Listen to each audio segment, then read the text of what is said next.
Innal hamdalillah nahmaduhu wa nasta'inuhu wa nastaghfiruh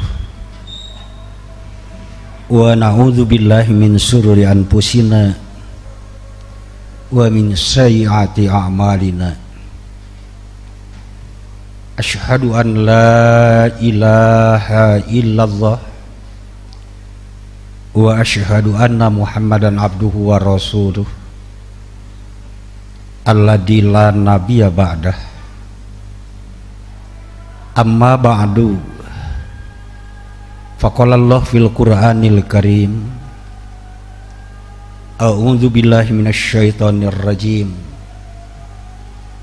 Ya ayyuhan nasu budu rabbakumul ladzi khalaqakum waladina min qablikum la'alakum tattaqun. Hadirin sidang Jumat yang dimuliakan Allah Subhanahu wa taala.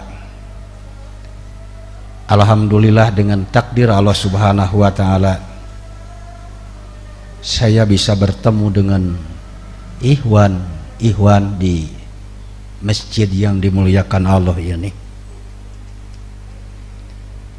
Saya bawakan judul untuk diuraikan Al-Quran surah Al-Baqarah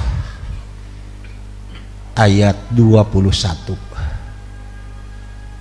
Ayat itu awal mula merupakan perintah Allah Subhanahu wa taala untuk melaksanakan ibadah. Dengan firman Allah Subhanahu wa taala menyeru kepada kita, bukan hanya kepada kita, tetapi semua manusia. Manusia yang mana yang diseru untuk melaksanakan ibadah? Manusia yang beragama, sekalipun manusia yang tidak beragama itu diharuskan untuk beribadah. Saya melihat konteks ayat itu dengan diseru kalimah ya ayyuhan nas, padahal kalimah nas, anasun itu bentuk tunggal, artinya mufrad. Kenapa saya artikan semua manusia? Karena kalimah anas itu menggunakan di awalan dengan kalimah alif lam, ala anasu. Maka isim yang mufrad di awalan dengan alif lam mempunyai arti jama'. Lam alif di sana itu ahli nahwu mengatakan itu lam alif istighraq. Kalimah istighraq artinya itu tenggelam. Kalau orang tenggelam itu tidak kelihatan semuanya, artinya itu semua. Maka kalimah anas di sini itu semua manusia terkecuali setan. Ibadah iman, ubudullah, ibadalah. Aslinya ubudullah. Di sini menggunakan ubudu rabbakum, beribadahlah kepada Rabb kalian yang telah menciptakan kalian dan yang menciptakan orang-orang sebelum kalian. Untuk apa? La'alakum tatakun, mudah-mudahan kalian menjadi orang yang takwa.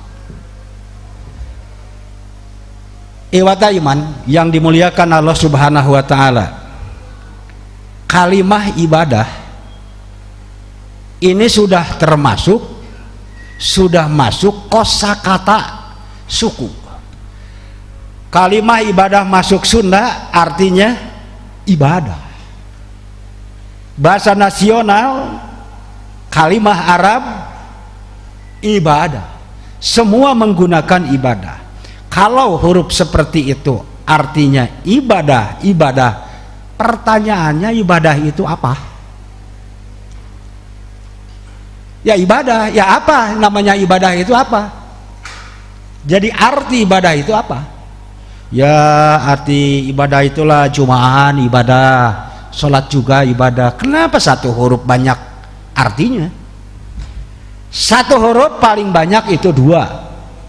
Ini semua dimasukkan jumaah, saum dan lain sebagainya, itu ibadah. Pertanyaan untuk kita, ibadah itu apa artinya?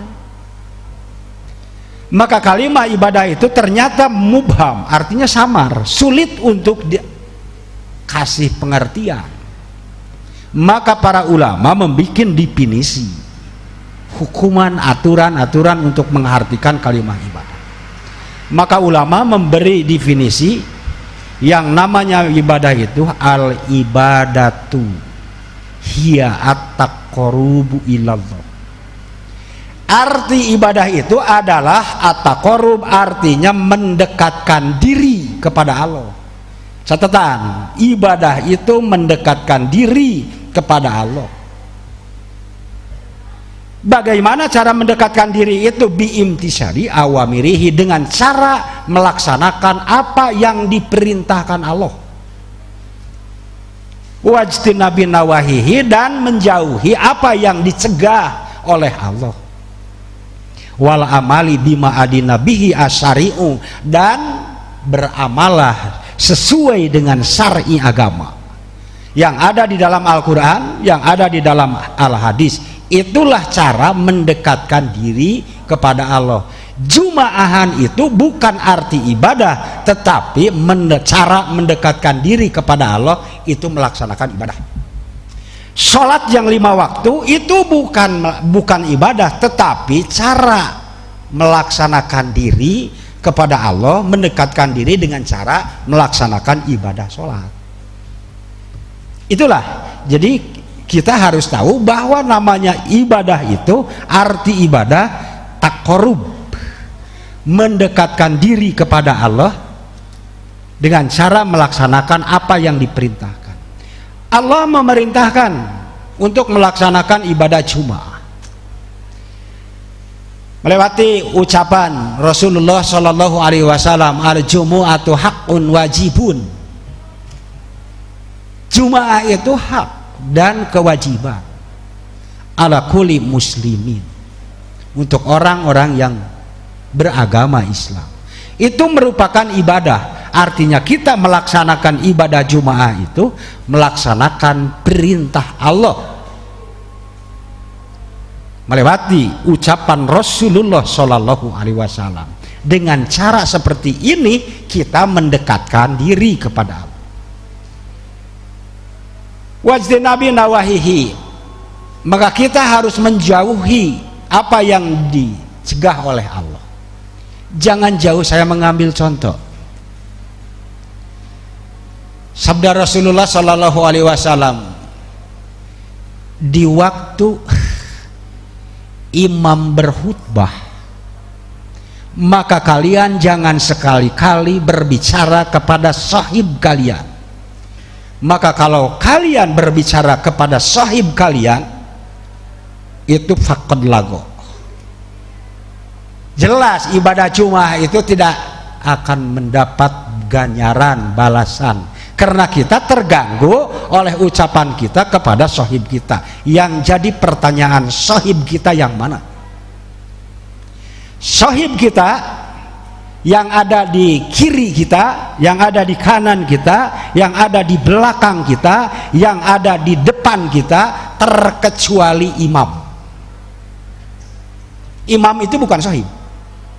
Jadi bapak-bapak tidak boleh berkata kepada yang ada di samping kita, bagus ya khutbah ini. Itu bicara ke sahib itu lago. Bicara ke belakang, sama itu lago. Tidak boleh. Tetapi bapak berbicara dengan imam itu jelas boleh, karena imam bukan sahib. Jadi di kita masih banyak orang, kalau imam misalnya khutbahnya terlalu panjang, bapak-bapak dengan mengucapkan kalimat amin, amin. Emang harus amin-aminan? Untungnya kalau imam mengerti, kalau tidak mengerti terus. Jadi kalau imam khutbah Jumat terlalu lama, bapak halus saja, mengacungkan jari, Pak Ustadz mohon maaf ini waktunya udah lewat. Bicara sama imam itu boleh. Boleh Pak. Kalau bapak mau bertanya misalnya dengan imam dengan saya menanyakan, boleh. Ini saya kasih contoh. Di waktu Rasulullah Shallallahu Alaihi Wasallam beliau khutbah Jumat, maka ada sahabat Rasulullah yang mengacung, ya Rasulullah, ingon-ingon udah mati ya Rasulullah, udah lama tidak turun hujan, maka lanjutkanlah dengan doa istisqa. Maka Rasulullah Shallallahu Alaihi Wasallam di waktu itu dia memohon kepada Allah. Rasulullah belum selesai khutbah, hujan udah turun. Artinya bapak itu bukan sahih, boleh bertanya kepada saya, boleh bertanya kepada imam di waktu imam itu lagi khutbah.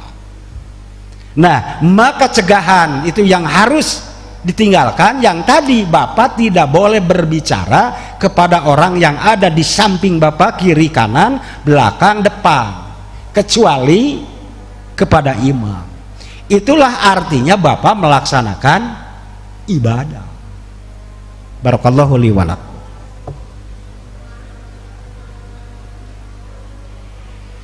Alhamdulillahilladzi hadana li hada wa ma kunna linahtadiya laula an hadanallah. Asyhadu an la ilaha illallah wa anna Muhammadan abduhu wa rasuluh. Iwata iman yang dimuliakan Allah Subhanahu wa taala. Itulah cara mendekatkan diri kepada Allah, melaksanakan apa yang diperintahkan Allah dan menjauhi apa yang dicegah oleh Allah, dan beramal sesuai dengan dalil yang ada di dalam agama. Di agama Islam itu mempunyai kitab dua, Al-Quran dan As-Sunnah yang sahih. Nah, maka bapak harus melaksanakan ibadah, lihat dulu di dalam Al-Quran, lihat dulu di dalam Al-Hadis, apakah ada, tidak ada. Kalau tidak ada, jangan bapak laksanakan. Karena melaksanakan ibadah itu bukan ibadah di dalilan, tetapi ibadah kita harus mengamalkan dalil. Kalau tidak ada dalilnya, jangan bapak laksanakan. Karena kita melaksanakan ibadah Jumat ya berdasarkan dalil. Ini dalilnya, bukan amal di dalilan. Kebanyakan orang itu beramal di dalilan. Maka kata ulama, hal seperti itu ibadahnya akan ditolak. Sebelum ada dalil itu jangan bapak melaksanakan ibadah. Tinggal diam aja, tinggal diam. Itulah cara beribadah dengan sesuai dalil di dalam agama. Itu boleh Pak. Jadi bapak tidak boleh melaksanakan ibadah, satu ibadah apapun, ini ibadah ada dalilnya enggak gitu. Oh kalau tidak ada mah ini saya tidak akan laksanakan. Karena harus dipertanggungjawabkan. Kalau ada orang yang menanyakan mana dalilnya, ya tidak tahu, ulama juga melaksanakanlah Ustadz. Kalau gitu bapak tuturut munding atuh. Kalau tutur ibadah tuturut munding emangnya bapak itu munding gitu. Ya orang anu ibadah tuturut munding gitu. Kalau munding wajar Pak. Kalau manusia kan bukan munding, harus menggunakan akal dan pemikiran itu. Ya iman. Kesimpulan. Karena ini waktu yang Jumahan itu bukan pengajian. Bukan tidak mau menguraikan yang lebih detail. Namun jelasnya kita melaksanakan ibadah, satu, arti ibadah itu adalah taqarrub, mendekatkan diri kepada Allah. Cara mendekatkan Allah, apa yang diperintahkan oleh Allah kita laksanakan, dan apa yang dicegah oleh Allah kita tinggalkan. Kita melaksanakan ibadah sesuai dengan dalil yang ada di dalam Al-Quran atau Al-Hadis. Itulah namanya ibadah kepada Allah Subhanahu wa ta'ala. Mohon maaf apabila ada kesalahan, mutlak itu kesalahan dari saya sendiri. Kalau uraian saya ada benarnya, itu mutlak hak Allah Subhanahu wa ta'ala. Rabbana hablana min azwajina wa dzurriyyatina qurrata a'yun waj'alna lil muttaqina imama. Allahumma inni as'aluka ridho ba'dal qada wa bardal ais ba'dal maut waladatan nador ila wajhikal karim. Rabbana atina fid dunya hasanah wa fil akhirati hasanah wa qina adzabannar. Aqulu qouli hadza wa astaghfirullah li wa lakum.